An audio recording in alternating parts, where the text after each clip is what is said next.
Category में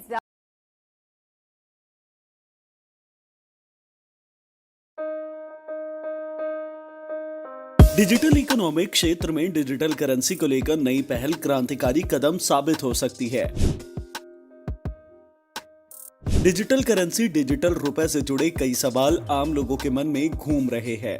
आइए समझते हैं क्या है डिजिटल करेंसी, इसका इस्तेमाल कैसे होगा और क्या हैं इसके फायदे। डिजिटल करेंसी का पूरा नाम सेंट्रल बैंक डिजिटल करेंसी है। इसे रिजर्व बैंक जारी करता है। इसे सरकार की मान्यता मिलती है। ये केंद्रीय बैंक की बैलेंस शीट में भी शामिल होती है। इसकी खासियत ये है कि इसे देश की सॉवरेन करेंसी में बदला जा सकता है। भारत के मामले में आप इसे डिजिटल रुपया कह सकते हैं। डिजिटल करेंसी दो तरह की होती है, रिटेल और होलसेल। रिटेल डिजिटल करेंसी का इस्तेमाल आम लोग और कंपनियां करती हैं।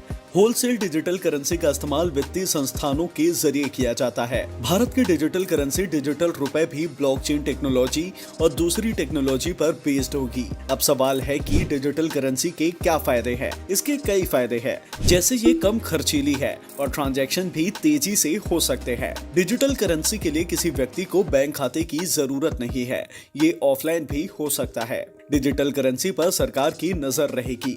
डिजिटल रुपए भी ट्रैकिंग हो सकेगी, जो कैश के साथ संभव नहीं है। रिजर्व बैंक के हाथ में होगा कि डिजिटल रुपया कितना और कब जारी करना है। मार्केट में रुपए की अधिकता या कमी को मैनेज किया जा सकेगा।